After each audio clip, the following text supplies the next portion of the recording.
जय हिंद दोस्तों, कैसे हैं आप लोग। स्वागत है आपका अपने यूट्यूब चैनल आरबी एजुकेशन में। आज हम लोग बात करने वाले हैं बीपीएससी टीआरई 3 का जो री एग्ज़ाम हुआ है उसका जो कॉमन क्वेश्चन है, जो जीएस का 40 मार्क्स का है, उसी के पेपर का जो है हम इसमें एनालाइज करने वाले हैं। तो आप अपना आंसर मैच कर सकते हैं। ये बिल्कुल सटीक आंसर है, सारे आंसर इसमें लगभग सही दिए गए हैं। तो आप अपने मैच कर सकते हैं कि आपको जो है कितने नंबर आ रहे हैं 40 में से। तो चलिए शुरू करते हैं। जैसा कि आपको पता है सभी विषयों का अलग अलग एग्ज़ाम हुआ है, साइंस, सोशल साइंस, उसके अलावा इंग्लिश और हिंदी। तो ये 40 क्वेश्चन सभी के लिए है, 6 to 8 के जितने भी आपके सब्जेक्ट किसी का कोई भी है तो कॉमन यही क्वेश्चन है। तो चलिए हम शुरू करते हैं। पहला क्वेश्चन जो है ये देखिए, पहला क्वेश्चन आपका मैथ का है, साधारण ब्याज का। इसका जो है आंसर, राइट आंसर आपका ये हो जाएगा 12.5 वर्ष। अगला क्वेश्चन जो है ये देखिए, इसमें कह रहा है कि जो इमरान खान की पाकिस्तान की पार्टी है तहरीक ए इंसाफ, उसका चुनावी चिन्ह क्या है। तो इसका राइट आंसर जो है फ्रेंड वो हो जाएगा option number C, cricket bat. अगले प्रश्न पे चलते हैं। अगला प्रश्न है कि निम्नलिखित में से शरीर में कौन सा अंग संतुलन को नियंत्रित करता है, यानी कि शरीर के संतुलन को कौन नियंत्रित करता है। तो राइट ऑप्शन बी हो जाएगा, सेरिबेलम। अगला क्वेश्चन जो है ये है कि भारत में, क्वेश्चन नंबर 34 ये है कि भारत में सर्वाधिक उपयोग, पानी का सर्वाधिक उपयोग जो है किस के लिए किया जाता है, किस प्रयोजन के लिए। तो ये सबको आपको भी पता होगा, सिंचाई के लिए। आसान क्वेश्चन था ये क्वेश्चन थोड़ा सा अंदर से पूछ दिया था, यानी कि जो 24-25 में गगनयान मिशन है उसमें जो है जो पायलट है उनमें से कह रहा है कि कौन नहीं था। तो ये तीनों लोग थे इसमें से। इसके अलावा एक और था जिसका नाम था अंगद प्रताप, यानी कि पायलट प्रोजेक्ट में कैप्टन अजीत कृष्णन भी है, कमांडर शुभांशु शुक्ला भी है, पीवी नायर भी है और एक है अंगद प्रताप भी। तो इसका जो राइट आंसर हो जाएगा फ्रेंड्स वो हो जाएगा आपका ई ऑप्शन। घबराइए नहीं, बहुत सारा ई ऑप्शन भी आया हुआ है। ये मैथ का क्वेश्चन है, इसका आंसर ये है, 8 हो गया इसका आंसर। अगला क्वेश्चन है, बिहार दिवस क्यों मनाया जाता है। तो 22 मार्च को बंगाल प्रेसिडेंसी से ये अलग हुआ था, आपको भी पता है। उस समय बिहार उड़ीसा सब सम्मिलित ही था, तो इसके लिए हम बिहार दिवस मनाते हैं।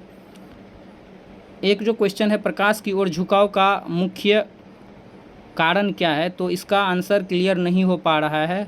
वैसे तो ये मेरे हिसाब से ई होना चाहिए, बाकी अब देखते हैं कि आयोग जो है इसका आंसर ई होना चाहिए 38 का, लेकिन देखिए आयोग इसका आंसर क्या लेता है, वेट करना पड़ेगा। अगला जो है कह रहा है, सुभाष चंद्र बोस भारतीय राष्ट्रीय कांग्रेस के अध्यक्ष कब थे। सही से प्रश्न पढ़िएगा। कह रहा है कि सुभाष चंद्र बोस भारतीय राष्ट्रीय कांग्रेस के अध्यक्ष थे, ये नहीं कह रहा था कि कितने बार चुने गए या कब कब थे। तो 38 में थे, आपको भी पता है। 39 में बने थे वो, लेकिन पटाभी सीतारमैया को गांधी जी बनाना चाह रहे थे, तो जिसके कारण सुभाष चंद्र बोस ने 39 में रिजाइन दे दिया था। तो राइट आंसर जो है आपका 38 हो जाएगा, ए। अगला प्रश्न है कि कौन सी नदी है जो कि भारत और नेपाल के बीच सीमा साझा करती है। राइट ऑप्शन सी, काली नदी सीमा साझा करती है। उसके बाद मैथ का सवाल है, इसका आंसर आपका सी हो जाएगा, 4 नंबर। यह है झारखंड का घाटशिला खान किसके लिए प्रसिद्ध है। तो ये तांबा उद्योग के लिए प्रसिद्ध है, तांबा पाया जाता है यहाँ पे। अगला क्वेश्चन है कि विश्व का कौन सा देश अपने संविधान में गर्भपात के अधिकार को सुरक्षित करने वाला पहला देश बन गया। Option number A is right, ये आंसर हो जाएगा आपका फ्रांस। अगला क्वेश्चन है देखिएगा, नवंबर 2024 में संयुक्त राष्ट्र जलवायु परिवर्तन का सम्मेलन कहाँ आयोजित होने वाला है। तो ये आपको भी पता है, बाकू अजरबैजान में ये आयोजित होने वाला है। आसान प्रश्न था ये। कांग्रेस सोशलिस्ट पार्टी CSP की गठन हुआ था, ऑप्शन नंबर बी 1934 में। अगले प्रश्न पे चलते हैं। अगला प्रश्न फिर से मैथ से है, इसका राइट आंसर जो है आपका सी हो जाएगा। इसके बाद अगला है, मैग्नीज में उपयोग किया जाता है। तो ये फोटोग्राफिक उद्योग में भी मैग्नीज उपयोग किया जाता है, बैटरी उत्पादन में भी उपयोग किया जाता है। तो इस हिसाब से ऑप्शन जो है इसका डी सही हो जाएगा। बहुत सारे ऑप्शन जो हैं डी और ई इसमें लिए गए हैं। अगला प्रश्न है देखिए, ये प्रश्न जो है आपका ये हो जाएगा, विज्ञान और प्रौद्योगिकी मंत्रालय ने हाल ही में विज्ञान प्रौद्योगिकी और नवाचार के क्षेत्र में राष्ट्रीय पुरस्कार के एक सेट की घोषणा की है, जिसे राष्ट्रीय विज्ञान पुरस्कार से नाम से जाना जाता है।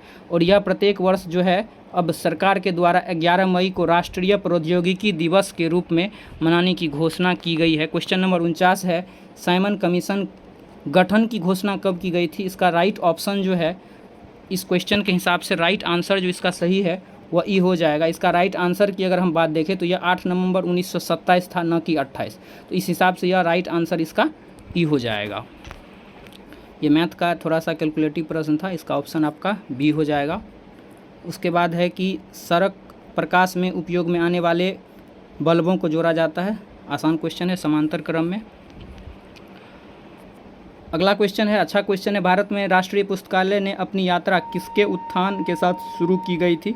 तो ये मार्च 1836 में कलकत्ता पब्लिक लाइब्रेरी का उद्घाटन हुआ था इस दिन, या इसी दिन से शुरू हुई थी। अगला प्रश्न जो है, गैर ओमिक प्रतिरोध का प्रतिनिधित्व कौन करता है? तो नाइक्रोम। गैर ओमिक प्रतिरोध वो होता है जो कि ओम के प्रतिरोध का नियम का जो है, ओम के नियम का उसका पालन करता है। अगला प्रश्न है कि प्राकृतिक संसाधनों के संरक्षण के लिए अफ्रीकी सम्मेलन, राइट आंसर ऑप्शन ए हो जाएगा। वर्ष 1968 में इसको जो है आयोजित किया गया था। अगला प्रश्न है, कह रहा है निम्नलिखित में से कौन कोलाइड नहीं है? ध्यान से पढ़ना है प्रश्न। राइट आंसर जो है इसका हो जाएगा बी। राइट आंसर इसका बी हो जाएगा, सिरका।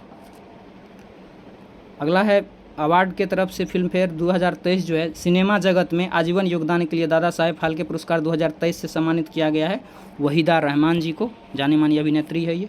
इंग्लिश में से कौन जल में घुलनशील है? तो ये हो जाएगा CaO, यह जल में घुलनशील है।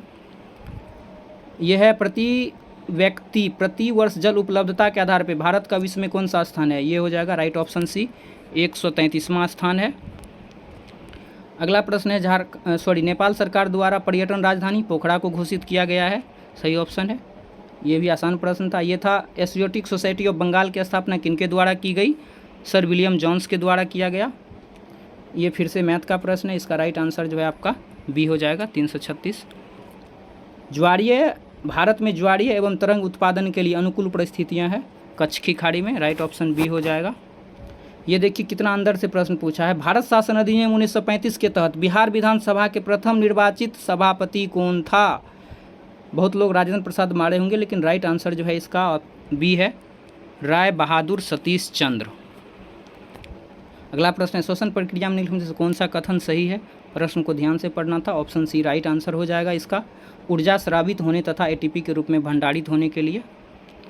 अगला प्रश्न है, केंद्रीय विधानसभा में हानि रहित बम, यानी कि जिससे किसी का हानि नहीं हुआ था, आपको भी पता है, भगत सिंह और बटुकेश्वर दत्त दोनों को मिल करके जो है बम फेंके थे। हालांकि इसको गिरफ्तार तो असेंबली बम कांड के लिए किया गया था, लेकिन बाद में इन्हें लाहौर षड्यंत्र का मुकदमा इन पर चलाया गया था।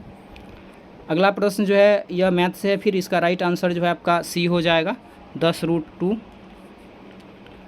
अगला प्रश्न है, भारत में घड़ियाल प्रजनन केंद्र कहाँ स्थापित किया गया है? ऑप्शन ई हो जाएगा, कोई नहीं, यह नंदनकानन उड़ीसा में जो है घड़ियाल प्रजनन केंद्र स्थापित किया गया है।